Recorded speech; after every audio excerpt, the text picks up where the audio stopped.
Guys माना जाता है किसी भी जॉब में सिलेक्शन के लिए जो सबसे बड़ा रोल प्ले करता है वो होता है जॉब इंटरव्यू। जी हाँ, अगर हमारा इंटरव्यू अच्छा है तो हमारे जो है सिलेक्शन के चांसेस बहुत ज़्यादा बढ़ जाते हैं। तो दोस्तों मैं आज इसी टॉपिक पे बात करूंगा। मेरा मेरा पूरा का पूरा वीडियो है जो इसी से डेडिकेट होने वाला है। इसके ऊपर होने वाला है कि हम अपना इंटरव्यू को कैसे बेस्ट करें और कैसे प्रैक्टिस करें कि हमारा इंटरव्यू बहुत इफेक्टिवली काम करे। तो नमस्कार दोस्तों, मैं हूं प्रकाश सामंत। स्वागत है आप सभी का मेरे चैनल कुछ तो जानो विद प्रकाश में।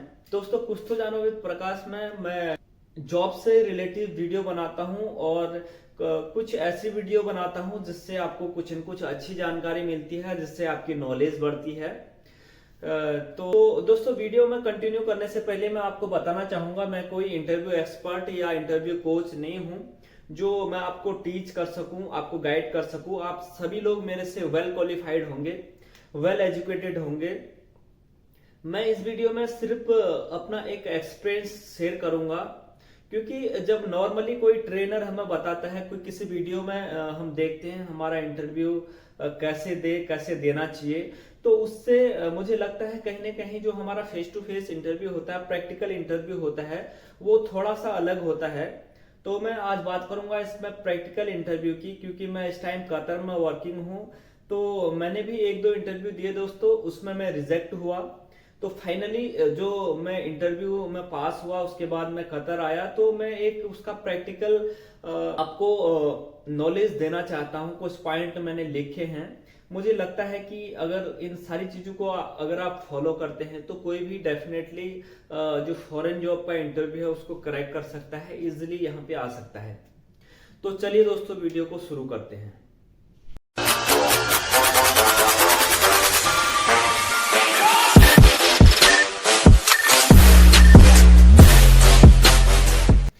तो गाइज इंटरव्यू के लिए जो सबसे पहली बात, सबसे इंपॉर्टेंट बात मुझे लगी, जैसे हमारे इंटरव्यू डेट नजदीक आती है या हम इंटरव्यू देने के लिए जाते हैं, तो हम पहले से थोड़ा नर्वसनेस फील करते हैं और थोड़ा पहले हम अपने ऊपर ये प्रेशर डालने लग जाते हैं कि हमें जॉब मिलेगी नहीं मिलेगी, हमारा सिलेक्शन होगा नहीं होगा।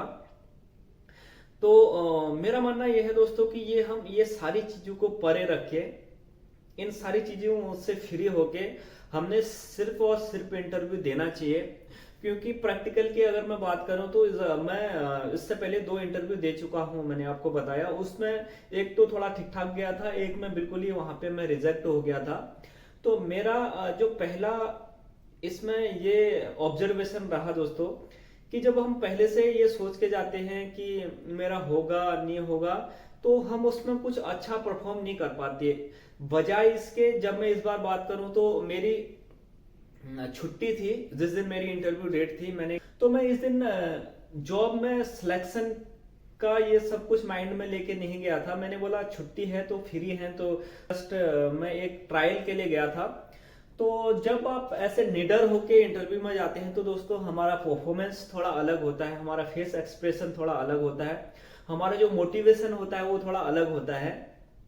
तो इसी मोटिवेशन के साथ मैं भी इंटरव्यू में गया था। तो आप लोग भी यही एक सोच के जाएं कि हम अगर नहीं भी होगा तो कोई दिक्कत नहीं, क्योंकि दोस्तों अगर नहीं भी होगा तो आप जहाँ पे जॉब कर रहे हैं वहां पे तो आप कर ही रहे हैं। ट्राई करना चाहिए किसी भी इंटरव्यू में, चाहे आप इंटरनेशनली हो या फिर लोकल में भी आप इंटरव्यू में ट्राई करते रहा करिए। इंटरव्यू से काफी कॉन्फिडेंस बिल्डअप होता है, जो मैंने फील करा, काफी कॉन्फिडेंस आता है। आप इस बार का जो इंटरव्यू है उससे काफी बेस्ट जो अगला इंटरव्यू है वो जाता है आपका। तो इंटरव्यू ट्राई करते रहना चाहिए। और दूसरी बात जो, अब ये जो टॉपिक पे मैं बात करता हूँ, दूसरी बात, जैसे आप किसी भी इंटरव्यू में जाएं तो आप प्रोफेशनल बन के जाएं, एक प्रोफेशनल लुक हो आपका, नॉर्मल ड्रेस कोड हो। दोस्तों जो मेरा थंबनेल पे आपने देखा होगा प्रॉपर सूट टाई, ये तो मैं नहीं पहन के गया था, मैं नॉर्मल पैंट शर्ट में गया था। आप भी नॉर्मली ऑफिशियल जो ड्रेसअप होता है, ड्रेस कोड होता है, उसमें जाएं तो बहुत अच्छा इंप्रेशन जाएगा। तो दोस्तों उसके बाद जब हम इंटरव्यू देने जाते हैं, इंटरव्यू 1 बाय 1 शुरू होता है। तो इंटरव्यू आपका, जैसे मैं बात करूं फॉरेन जॉब की, ये जूम पे भी होता है इंटरव्यू, और हो सकता है फॉरेन क्लाइंट के साथ आपका फेस टू फेस भी इंटरव्यू हो। आपका इंटरव्यू जैसे भी हो, आप जब इंटरव्यू रूम में एंट्री करें तो जब भी आप इंटरव्यूअर के सामने जाते हैं तो एक फेस में अच्छी सी स्माइल रखें, एक स्माइल रखें, ताकि स्माइल बहुत ज्यादा इफेक्टिव होती है दोस्तों। स्माइल से दोस्तों आप सामने वाले को बताते हैं, सामने वाले को ऐसा लगता है कि आप इस इंटरव्यू देने से, इस जो मिलने वाली जॉब है इससे खुश हैं।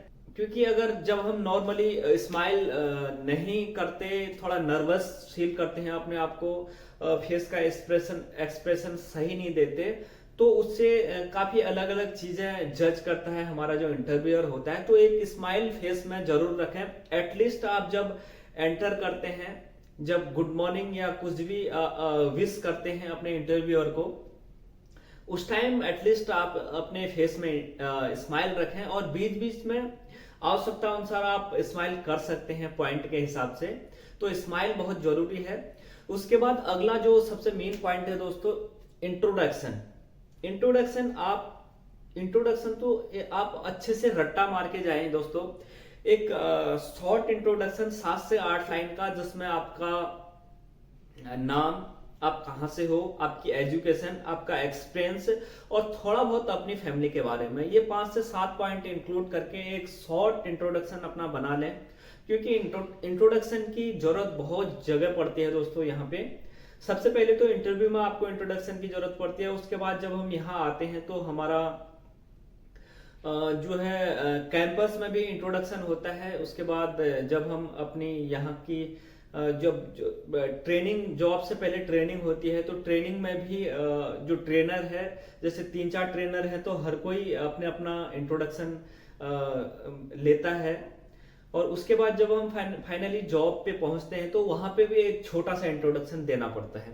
तो इंट्रोडक्शन को आप इतना सटीक बना लें कि 7 से 8 पॉइंट में जो इंट्रोडक्शन है आपका पूरा कैलकुलेशन आ जाए। इंट्रोडक्शन में दोस्तों ज्यादा डीपली ना जाएं जब तक आपको कहा ना जाए। अगर हाँ इंटरव्यूअर आपको पूछता है आपके एक्सपीरियंस के बारे में, तब आप उसमें डीपली जा सकते हैं। अदरवाइज आप शॉर्ट में अपना 5 से 7 साल का जो भी है, 2-3 साल का जो भी एक्सपीरियंस है, उसको शॉर्ट में बताएं, ताकि जो आपका इंट्रोडक्शन है वो शॉर्ट रहे। अगर आप चाहते हैं कि इंट्रोडक्शन के ऊपर भी मैं एक ब्रीफ वीडियो बनाऊं, तो आप मुझे कमेंट कर सकते हैं। मैं उसमें भी कोशिश करूंगा कि एक अच्छा सा इंट्रोडक्शन रेडी करके आप लोगों के बीच में रखूं। इंट्रोडक्शन के बाद होता है हमारा इंटरव्यू शुरू। इसमें दोस्तों अब इंटरव्यूअर हमसे पूछता है, अब आप किस प्रोफाइल के लिए वहां पे जा रहे हैं, या आपने कौन से उस पे काम कर रखा है, उसके हिसाब से आपसे पूछता है। मैंने जो देखा फॉरेन जॉब में, स्पेशली मैंने जो ऑब्जर्व करा, यहाँ पे सारा का सारा खेल थ्योरी पे डिपेंड है। आपका थ्योरी अच्छा होना चाहिए। अगर आपका थ्योरी अच्छा है तो प्रैक्टिकल बहुत कम होता है फॉरेन जॉब में। आपके थ्योरी के बेस के हिसाब से, आपके एक्सपीरियंस के हिसाब से वो आपको जज कर लेते हैं कि आप इसके लिए सुटेबल हैं, इस जॉब के लिए नहीं है। तो आप अपना थ्योरी बहुत स्ट्रॉन्ग से, मैं कॉमी 3 के लिए यहाँ पे गया था, तो दोस्तों मेरे से तो नॉर्मली चीजें उनने पूछी। जैसे क्या क्या चीजें पूछी, क्या क्या बेसिक है, वो मैं आपको बता देता हूँ। सबसे पहले हैसअप, HACCP दोस्तों, hazard analysis critical control point, ये एक इंटरनेशनल फूड सेफ्टी का प्रोसेस है। ये हमारे यहाँ पे बहुत अच्छे से अप्लाई हो रहा है। एक बहुत काम की चीज है, और होटल इंडस्ट्री से बिलोंग करने वाले बंदे को ये पता होना चाहिए। क्योंकि जब मैं इंटरव्यू देने आया था, उससे पहले मुझे HACCP के बारे में कुछ पता नहीं था दोस्तों। एजेंसी का जो मैनेजर था, उसने हमें थोड़ा ब्रीफ करा था कि आपसे अंदर क्या क्या पूछेंगे, ये चीजें आप थोड़ा गूगल करिए। उसके बाद हमने गूगल करा था, तब जाके इसके बारे में थोड़ा मुझे पता चला। ये जो मैं बता रहा हूँ दोस्तों, ये सारी चीजें आपको गूगल में इजीली अवेलेबल है। इसमें बहुत सारी वीडियोस में भी टॉपिक बाय टॉपिक इसमें वीडियोस भी बनी है, आप गूगल करके देख सकते हैं, आप यूट्यूब में सर्च करके देख सकते हैं। सेकंड चीज है जो है, वो है मेरे से पूछा गया, वो है chopping board, colour code. Chopping board जो है कितने कलर के होते हैं, या फिर कौन सा चॉपिंग बोर्ड किस चीज के लिए यूज होता है। दूसरा, आप चॉपिंग बोर्ड क्लियर कर लेंगे थ्योरी वाइज। और तीसरा जो मेरे से पूछा, मदर सॉसेज। आप मदर सॉसेज के बारे में थोड़ा डीपली पढ़ लीजिएगा, क्योंकि मेरे से स्पेनियल सॉस के बारे में पूछा था थोड़ा बहुत। तो आप एक एक मदर सॉस के बारे में अच्छे से पढ़ लिएगा, क्योंकि बेसिक चीजें हैं दोस्तों, बेसिक चीजें क्लियर होनी बहुत जरूरी हैं।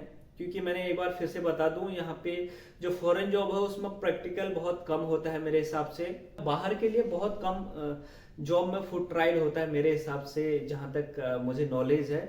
तो आप इसमें थ्योरिकली स्ट्रांग रहिए, आपका इंटरव्यू इजीली क्लियर हो जाएगा। और तीसरा जो है यहाँ पे जो मेरे से पूछा गया था, कटिंग, टाइप्स ऑफ कटिंग, या ये वाली कटिंग कौन सी होती है, इसमें कौन सी कटिंग जाएगी। तो ये कटिंग्स के बारे में थोड़ा आप इसमें थ्योरिकली आप गूगल करके जाएगा इसमें। और दोस्तों जो अगली चीज मेरे से पूछी थी वो था कुकिंग मेथड। जो फ्राइंग मेरे से पूछा था कि फ्राइंग कितने प्रकार की होती है, जैसे ये मेरे से पूछा था। आप कुकिंग मेथड के बारे में मैंने जैसे गूगल करा तो 17 से 18 टाइप की कुकिंग मेथड होती है। तो उस कुकिंग मेथड के बारे में भी आप डीपली पढ़ के जाएं, आपसे कुछ भी पूछ सकते हैं। उसके बाद जो सबसे ज्यादा मेरे को लगा वो पूछता है जो इंटरव्यूअर है, आपने जो लास्ट काम करा है उसके जॉब रोल के बारे में। आप कौन सी पोजीशन पे वर्किंग थे, आपका काम क्या क्या होता था। बेसिकली आप यहाँ कॉमी 3 के लिए जा रहे हैं तो आपको क्या क्या आना चाहिए, आपका काम क्या क्या होता है, आप जो जिस भी पोजीशन पे आप वर्किंग है तो उसका बैकग्राउंड थोड़ा जान के उसके बारे में थोड़ा डीपली पढ़ के जाइए। यही सारी चीजें पूछते हैं दोस्तों। और बाकी मेरे हिसाब से इतनी सारी चीजें पूछते हैं। हो सकता है कोई अपर पोजीशन के लिए जाए, उससे थोड़ा ज्यादा पूछते हैं। और सबसे मेन मेरा जो कंफ्यूजन था दोस्तों, कि जब हम इंटरव्यू देने जाते हैं, फॉरेन क्लाइंट डेफिनेटली आपको इंग्लिश में ही बात करेगा। इंग्लिश उसमें इतना ज्यादा मुझे नहीं लगा कि थोड़ा बहुत इंग्लिश आपको आनी चाहिए। अगर इन केस अगर आप कहीं पे रुकते हैं, कहीं पे जो फॉरेन क्लाइंटेज का एक्सेंट है वो समझ में नहीं आता। तो मेरा इंटरव्यू जूम में हुआ था, जूम कोई एक्सेंट आपका नहीं समझ में आता है तो उसको हिंदी में ट्रांसलेट करके जो है बताता है। ट्रांसलेटर वहां पे एक ऑलरेडी होता है। तो आप बेझिझक होके जाइए, आप डिपेंड नहीं करता आपको कितनी इंग्लिश आती है, क्या आती है। बेसिक इंग्लिश आपको आनी चाहिए दोस्तों। आप अगर बाहर की तैयारी कर रहे हैं तो आपने अपनी इंग्लिश को सुधारना होगा थोड़ा बहुत, क्योंकि बहुत सारी वीडियोज हैं आजकल। आप थोड़ा बहुत प्रैक्टिकल कोशिश करके आप अपने इंटरव्यू को इस लेवल तक जरूर ला सकते हैं कि आप किसी से फेस टू फेस बात कर सकें, किसी के जो क्वेश्चन है उसका रिप्लाई कर सकें। तो इतना अपने आप को जरूर तैयार कीजिए दोस्तों। बाकी मेरी गुड विशेस आपके साथ हैं। Wish you very best of luck. आप सभी के लिए मेरी बहुत बहुत शुभकामनाएं। आप जिस भी जॉब की तैयारी कर रहे हैं, जिस भी इंटरव्यू में जाएं, आप सफल हों, अपना मुकाम हासिल करें। आपकी मेरी वीडियो आपको अच्छी लगी हो तो दोस्तों वीडियो को लाइक करें, चैनल को सब्सक्राइब करें, और मिलते हैं बहुत जल्दी अगली यूजफुल वीडियो के साथ। तब तक के लिए जय हिंद, वंदे मातरम दोस्तों।